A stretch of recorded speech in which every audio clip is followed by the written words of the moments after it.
Hey, how you doing there? Man, it is really cold outside. I'm a connoisseur of solar panels. How many solar panels do I have? 14 or 15. Back in the day, I used to have polycrystalline solar panels.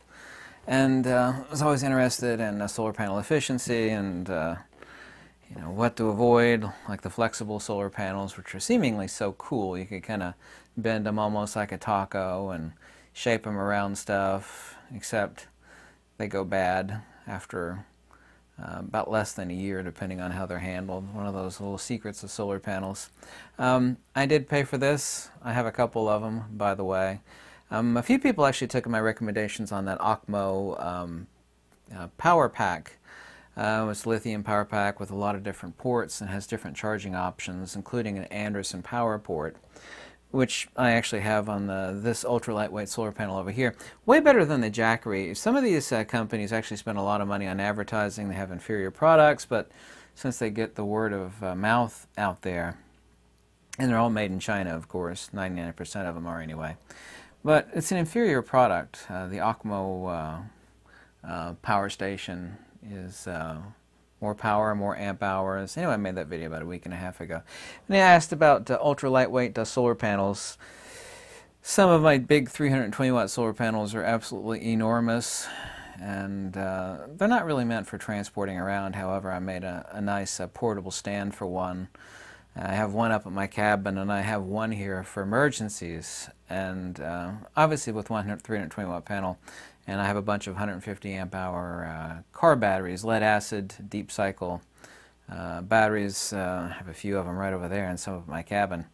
You're not going to charge stuff to run your microwave and your hair dryer. Of course, I obviously have no need for a hair dryer, but I was asked about what's the best ultra lightweight solar panel. This is a 100 watt, and I actually daisy chained these together on my Okmo power station. This one's $269. Anyway, it's a 100 watt monocrystalline solar panel. It weighs 10.8 pounds. You can see over here, I don't want to undo the Velcro, but you have one of the kickstand legs here. And on the other side, we have another kickstand leg. And I want to show you the cabling that it comes with.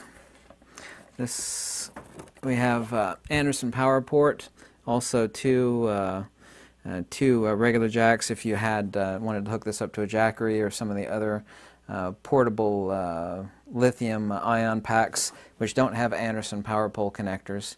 So it comes with this, and straight out of the unit, and this is the Okmo OS 100. It's 23 to 26% efficiency. It has an Anderson power pole as standard, and here you can see it's underneath this zippered flap on the other side. Like I said, this is 100 watt. You daisy these with a Y cable. This does not come with a Y cable. I actually know of no solar panel that does come with an Anderson. You could solder one yourself. I actually do a lot of soldering, not like I used to back in the day. It comes with this and a regular Anderson power pole connector, which there is an Anderson power pole connector on quite a few power stations, portable power stations, which are so incredibly handy. Also, too, I have over here, along with quite a few inverters, Renogy 100 amp hour lithium iron phosphate. But here we go. Let me open it up for you. Like it says, it's only 10.8 pounds. I'm trying to do this without stretching my microphone cable too far. So it doesn't weigh that much. I'm just trying to open it up gently so they don't hit stuff. Importantly, a lot of, and like the Goal Zero one is $400. The 100 watt Goal Zero is $400, so this one's $130 cheaper, and it's made better, and it's in 2 sections instead of 4, and I think the weight is a hair less on this one, but on that one there's flexi cables in the back that are joining the 4 sections, which means you have 4 points of failure where you're constantly bending it at the hinge. There's regular cabling. I can't show it to you. You can feel it right here, about 3 inches up from the bottom, actually connecting the 2 solar panels. So this one's made a lot better, and of course it is much less fragile so far as someone opening and closing this countless times, like on that $400 Goal Zero. 100 watt. They make a 100 watt, and they also too make a 200 watt, which is in I think 4 sections. Also, it's a lot larger. But this one's incredibly lightweight. It says only 10.8 pounds. I found no other better one with better efficiency for a lower price than this one. I've been using it for quite some time. I have another one of these up at my cabin.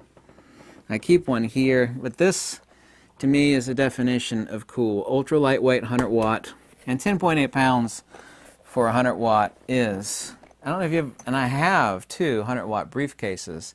They have metal framing around them, and there's a small 20 amp charge controller on the inside, like the power stations, like the Ocmo power station or even the Jackery, the charge controller and the inverter, which is wonderful, is all built into the one package. I mean, that's what you get with one of the power stations, like the video that I made a month ago. For emergencies, set this out, put it on top of your car or on, the back windshield, and have your power station, either in the tent, take this outside of the tent, or it's charging all day and you have your battery inside your tent. If the rain falls, you're not going to have anything happen with this. This is not technically waterproof, but I mean, if you got it wet from a brief cloud burst, it's not going to do any damage to it, but it's not technically waterproof. But none of them are, actually. Actually, some of the super expensive ones that are encased in this type of flexible rubbery silicone stuff are, but the stuff becomes opaque after X number of thousands of hours of UV sunlight exposure, so their life isn't all that great. So I can think of nothing.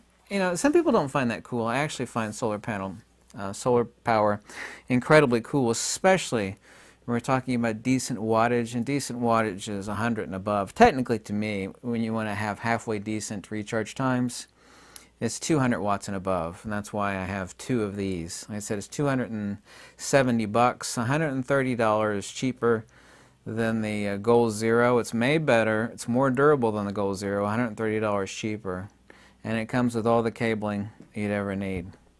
This is the one that I haven't used. This one, the one at my cabin, I've used quite a bit for charging up my Ocmo power station.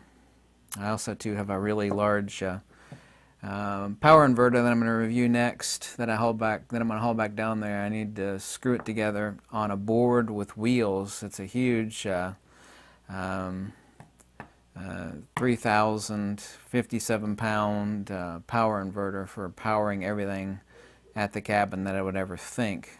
And I was going to review that one next. For a small portable powering, the only thing you need is like a 1,000 watt Renogy inverter, which is like $160. The one that I'm reviewing next is a dangerous high capacitance 57 pound unit, and it has quite a few advantages that a normal inverter doesn't. But for an emergency, that's all you need.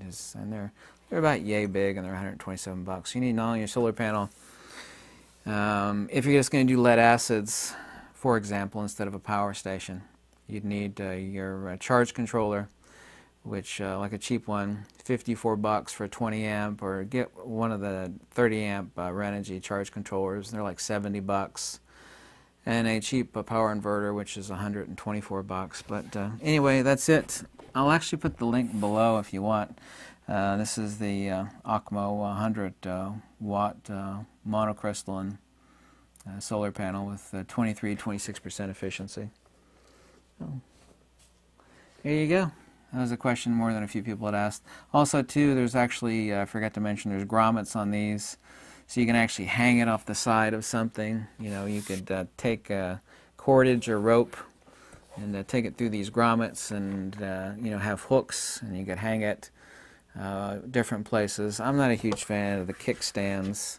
You like to lay it somewhere fast and easy, and direct sunlight, obviously, with the least amount of incidence relative to the surface of the solar panels. And that's it. I'm a huge fan of solar panels. I've got more than a few books on solar panels, and I've always been a huge fan of good solar power. Back in the days of polycrystalline solar panels, you had inverter issues, there were charge controller issues, your batteries were overcharging, and you're ruining the batteries, and that's the problem when you're boiling off the liquid inside of a lead acid, and then they become a dangerous hazard. When the liquid gets too low and you got a high charge in there. Then the oxidation occurs, and then then your lead acid battery becomes a ticking disaster, of course. Anyway, there's your nice carry handle, and it closes magnetically. There's actually a set of neodymium disc magnets right here at the top of the handle, as you could hear. That simple. So that's it. 10.8 pounds, 100 watts. Got a couple of those. Thanks so much for watching. Let me know if you have any questions, and I'll put the link below. I'm not sponsored or compensated. No free gear, nothing like that. Those are the best for the money. Since people had asked me, it's like, well, now that I have this power station, what's the best recommendation for portable? I mean, if you have a portable power station, people don't want big metal framed, most people don't want big metal framed solar panels, of which my 320 watt I can see here with an eye shot is lingering in my hallway. I got more than a few of those. They're not cheap either. They're enormous. They're about 5.5 feet tall and about 4 feet wide, and they're quite heavy. Those are technically made for mounting on the top of your roof permanently. You know, they're not made for packing around. They're not that super heavy, but they're pretty heavy. They're definitely enormous, and those are 320 watt panels. 200 watt briefcase or 100 watt briefcase. 100 watt briefcase relatively is about twice this big and almost 4 times the weight, like a Renogy, and I have 2 of those 100 watt Renogy, but they also do have the charge controller in with them. But if you get like the Acmo or a Jackery, it doesn't matter to me which power station you get. The charge controller and the inverter are built into the unit along with the lead acid, or in some cases lithium ion battery, like on all the Jackeries and the Acmos. They're actually lithium ion phosphate batteries. So thanks so much for watching, and goodbye.